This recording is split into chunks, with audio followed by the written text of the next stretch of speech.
नई सरकार बनने जा रही है साथियों। आप सभी लोगों को पता है कि बिहार में जो इलेक्शन हुआ है उसमें प्रचंड बहुमत जो है एनडीए को मिला है और एनडीए सरकार बनने जा रहा है। मुख्यमंत्री नीतीश कुमार होने जा रहे हैं। बहुत ही इतना पूर्ण बहुमत होने के बावजूद काफी जद्दोजहद के बाद माननीय मुख्यमंत्री नीतीश कुमार एक बार पुनः जो है शपथ लेने जा रहे हैं। चलिए, बहुत खुशी की बात है। हम सभी संविदा कर्मियों की ओर से उनको बहुत बहुत बधाई देते हैं। बिहार में 10वीं बार मंत्री पद का वो शपथ लेंगे। अब नई सरकार बनते के साथ ही संविदा कर्मियों में एक नई उम्मीद जाग चुकी है। जागना भी चाहिए, क्योंकि सारे संविदा कर्मी जी को एक बात तो पता है, कोई जाने न जाने तो अब सवाल है कि बहुत जद्दोजहद के बाद यह सरकार बन रही है। क्योंकि भाई इसमें बहुत सारा पेश था। माननीय मुख्यमंत्री अपने जिद पे थे। मुख्यमंत्री भी चाहिए, गृह मंत्रालय भी चाहिए, और वित्त विभाग की बात करें तो वो भी चाहिए। यानी हर तरह से अपने कंट्रोल में। और दूसरी ओर बीजेपी भी चाह रही थी कि सरकार जो है बीजेपी का बनाया जाए, या अगर मुख्यमंत्री को बनाया जाए तो चंद दिनों के बाद, 6 महीना और साल भर हो, उसके बाद बीजेपी के हाथों में सत्ता आनी चाहिए। यानी हर तरह की बात जो है यहाँ पे, बहुत सारी बात। चलिए, ये अपनी जगह पे राजनीतिक मुद्दा है। हम लोग अपनी बात को करते हैं। संविदा कर्मी की जहां तक बात है तो भाई एक नई उम्मीद जागा है, जागना भी चाहिए इसलिए साथियों, क्योंकि आपको पता ही कि पहले भी हमारे मुख्यमंत्री नीतीश कुमार जी ही थे, और जितने भी संविदा कर्मी हैं लगातार जो मांग को अपना उठा रहे थे, उनकी जो मांग थी उस मांग से कहीं ना कहीं माननीय मुख्यमंत्री तो वाकिफ हैं। लेकिन अब बहुत सारे नए लोग भी आए हैं। तो कल के वीडियो में भी हमने बताया था कि अब प्रक्रिया हम लोग को शुरू करनी चाहिए, तेज करनी चाहिए, जिससे कि नए लोगों के साथ जो जो लोग आए हैं उनसे मुलाकात, फिर नए सिरे से तैयारी, ये बहुत जरूरी हो जाता है। क्योंकि अगर आप नए सिरे से तैयारी नहीं करेंगे तो फिर एक बार आप वंचित रह जाएंगे। अब संविदा कर्मियों की उम्मीद जागने की जहां तक बात है, वो आप समझ सकते हैं कि जब संविदा कर्मी को ठीक इलेक्शन से पहले चंद संविदा कर्मियों को जो है कुछ मानदेय वृद्धि भी किया गया था, और भी बहुत सारी बातें जो है उनकी कुछ हद तक मानी गई थी।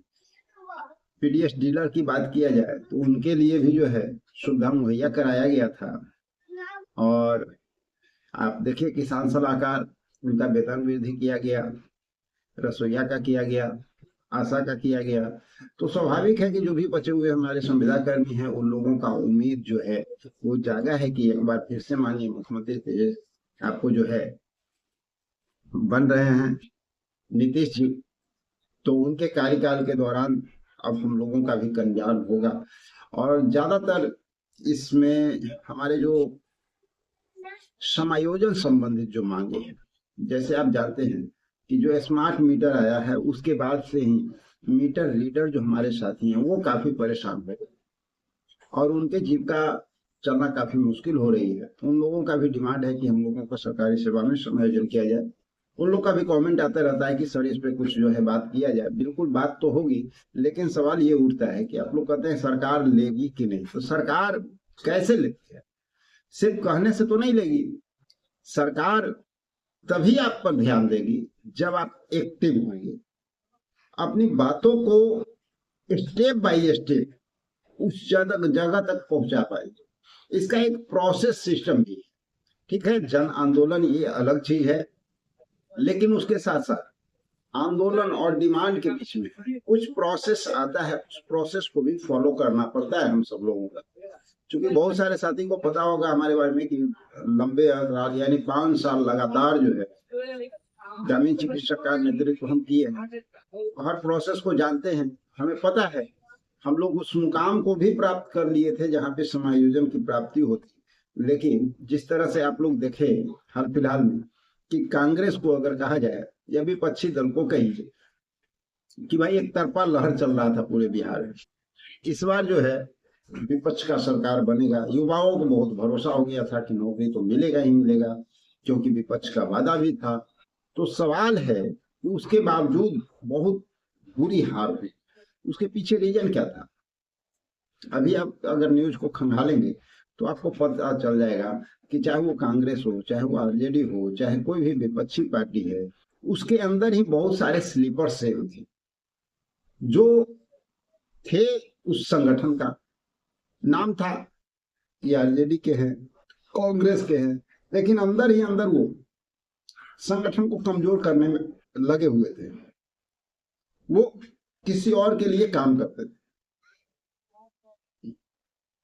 और ये बात जानकारी में भी आ गई। बहुत सारे लोग आप चंद दिनों के अंदर देखेंगे नपते हुए नजर आएंगे, यानी उन लोगों को पार्टी से भी निकाला जाएगा, बहुत लोगों पर कार्रवाई होगी। तो सवाल ये उठता है कि हम सब लोगों का बात जो अधूरा अटक जाता है, जैसे ग्रामीण चिकित्सक की बात किया जाए तो ग्रामीण चिकित्सक समायोजन के करीब पहुंच गया था। और 2020 के दौरान जो है, सॉरी 2025 के दौरान जब जुलाई में घोषणा शुरू हुई थी माननीय मुख्यमंत्री की ओर से, तो सबसे पहले ग्रामीण चिकित्सक का घोषणा और डेफिनेट होना और समायोजन भी जुलाई माह में ही इन लोग का हो जाता। लेकिन हम लोग के साथ भी यही मजबूरी था कि साथ हम लोग के साथ रहने वाले भी बहुत सारे साथी अंदर ही अंदर जो है अपने ही संगठन को कमजोर करते गए और वैसे लोगों के साथ सहयोग करते रहे जो उनके साथ बार्गेनिंग करता रहा, यानी हमेशा छल कपट की भावना रखता रहा, सिर्फ गलत ढंग से पैसे की उगाही करता रहा। तो उन लोगों के सपोर्ट में चले गए, कुछ भ्रमित हो गए। तो इस वजह से जो है पूरा उम्मीद बना हुआ टूट गया। जिस तरह से विपक्ष का उम्मीद टूट गया कि भाई एक तरफा लहर है, इस बार कोई रोक नहीं सकता है विपक्ष को सरकार में आने से। और इतना युवाओं का जोश जुनून भी दिखा कि जिससे साफ ये पता हो रहा लग रहा था पूरे एरिया में। आज भी इलेक्शन समाप्त होने के बाद बहुत जगह पे चर्चा चल रही है, गांव देहात हर जगह पे चर्चा चल रही है। लोग कहते हैं कि भाई वोट हम कहाँ दिए, वोट क्यों नहीं आए, लेकिन बात तो कुछ और ही है। तो आप समझ सकते हैं कि जो स्लीपर सेल आपके अंदर होते हैं ना, वो आपकी लड़ाई को कमजोर करते हैं। इसी कारण से देखते होंगे कि बहुत सारे संगठन के जो साथी हैं लगातार बहुत प्रयास करते हैं, लेकिन उस मुकाम तक पहुंचते पहुंचते वंचित हो जाते हैं।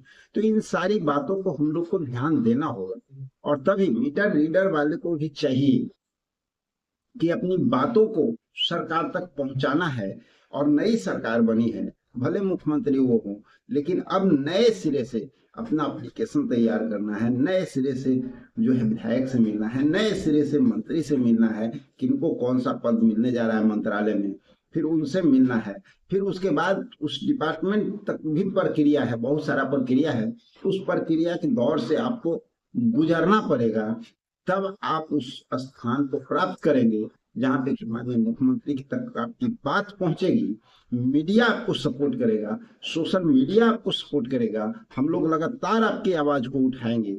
तो सिर्फ यहाँ पे बात अब आती है तो सिर्फ जो है आपको मीटर रीडर ही नहीं, इसके साथ साथ संख्या के स्वयंसेवक हो गए, ग्रामीण चिकित्सक हो गए, बहुत सारे अन्य कर्मी हैं। इन सब लोगों का बहुत महत्वपूर्ण मांग है और खासकर समायोजन का जो मांग है ये पूरा होना भी चाहिए। हम सब लोग लगातार प्रयास करेंगे। और आप देखे होंगे इलेक्शन के बीच में हम भी काफी सुस्त हो गए थे। सुस्त होने के पीछे सबसे बड़ा रीजन था कि इलेक्शन चल रहा था, आदर्श आचार संहिता लागू था। हमें पता था कि इस समय एक सीमा भर जो बात है अपने साथियों तक पहुंचाया जाए। अब अपने साथियों को जागरूक करने का समय आ गया, अब अपने साथियों को उत्साहित करने का समय आ गया, लोगों को एकजुट करने का समय आ गया, अब जो है प्रोसेस में काम करने का समय आ गया। तो अब हम भी एक्टिव हो गए हैं और हम चाहते हैं कि हमारी ओर से तो आप लोग को भरपूर सहयोग रहेगा। आप लोग कमेंट बॉक्स में अपनी अपनी बातों को लिखें और हम जो है आप लोगों की बातों को उठाएंगे, सरकार तक पहुंचाने का प्रयास करेंगे। और आप जो प्रोसेस है उस प्रोसेस के माध्यम से भी सरकार तक पहुंचने का काम करें। जरूरत पड़े तो आंदोलन करना पड़े तो वो भी करें। सिर्फ आश्वासन पे ही टिकना, यानी अब कहे गए कोई लीडर आश्वस्त कर दिया, अब कोई नेता आपका आ गया, आप ही का नेता है, अपना संगठन बनाया, वो आपको आश्वस्त कर रहा है हम करवा देंगे, ऐसे काम नहीं होता। जितनी भूख आपको है नौकरी की उतनी भीख आपके लीडर को नहीं होगा, क्योंकि लीडर वो सिर्फ लीडर तक है, वो मीटर रीडर नहीं है, वो संख्याकीय स्वयं सेवक खुद नहीं है, वो ग्रामीण चिकित्सक खुद नहीं है। जब आप खुद अपनी लड़ाई को अपने लिए लड़ेंगे और अपने हौसला के अनुसार जब आप आगे बढ़ेंगे, तो आप जो काम करेंगे आप ईमानदारी से करेंगे, क्योंकि आप खुद एक ग्रामीण चिकित्सक होंगे, मीटर रीडर होंगे, खुद एक संख्या के स्वयं सेवक होंगे, तो आपको अपने काम को वहां पे दिखना है। आपको ये लगेगा कि नहीं, हमारा यहाँ पर एफर्ट्स जो जा रहा है, हम जो मेहनत कर रहे हैं अपने लिए कर रहे हैं, हमारी नौकरी लगेगी, हमारा परिवार सुखी होगा। इन सारी बातों को हम लोगों को ध्यान में रखना चाहिए। तो बहुत सारी बात है, तो स्लीपर सेल से थोड़ा बच करके रहना है, वैसे लोगों से बच करके रहना है जो हम सब लोगों को सिर्फ भ्रमित करते हैं, और एकजुटता बना करके आगे बढ़ना है, सरकार तक मैसेज पहुंचाना है, और जल्द से जल्द समायोजन की प्रक्रिया को सरकार